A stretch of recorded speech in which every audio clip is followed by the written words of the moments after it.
ডাচদের বধে বিশ্বকাপে সুপার 8-এর কাছাকাছিতে এখন টাইগাররা। Saint ভিনসেন্টের earns ভালে স্টেডিয়ামে টসের ব্যাট করতে নেমে শুরুতেই আরিয়ান দত্তের বলে মারতে গিয়ে স্লিপে থাকা বিক্রমাজিৎ সিং এর কাছে ধরা পড়েন টাইগার কাপ্তান নাজমুল হোসেন শান্ত।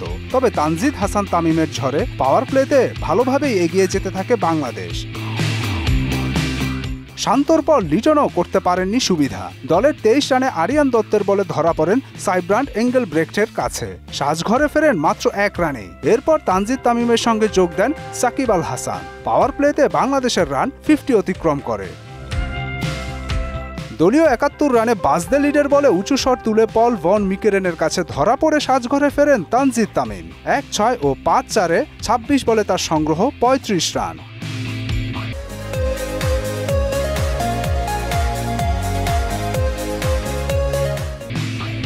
এবার সুবিধা করতে পারেননি তাওহিদ হৃদয়। টিম প্রিঙ্গেলের বলে বোল্ড হন ব্যক্তিগত 9 রানেই, কিন্তু থেমে থাকেননি সাকিব। তার সঙ্গী হন মাহমুদুল্লাহ রিয়াদ। 17 রান পার করে 17 ওভার 2 বলে 130 রান সংগ্রহ হয়ে যায় টাইগারদের। 38 বলে 50 তুলে টি-20 ক্রিকেটের 100তম হাফ সেঞ্চুরির মাইল ফলক স্পর্শ করেন সাকিব আল হাসান।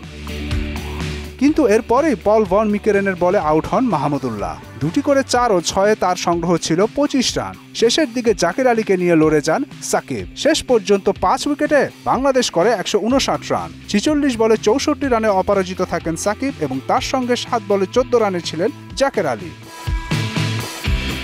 জবাবে ব্যাট করতে নেমে মারমুখী থাকলেও পাওয়ার প্লেতে 2 উইকেটের পতন হয় ডাচদের। প্রথমটি শিকার করেন তাসকিন ও পরেরটি তানজিম সাকিব। 17 রান পার করার আগে আরও 1 উইকেট পায় বাংলাদেশ। 13 ওভারে 17 রান পার করলেও পরে রান রেটে পিছিয়ে যায় ডাচরা। দলীয় 111 রানের পর নেদারল্যান্ডসে দ্রুত উইকেট পতন হতে থাকে। শেষে 20 ওভারে 8 উইকেটে ডাচরা থামে 134 রানে। রিশাদ হোসেন 3, তাসকিন 2 এবং মোস্তাফিজ ও তানজিম সাকিব নেন 1টি করে উইকেট। ম্যাচ সেরা হন সাকিব আল হাসান।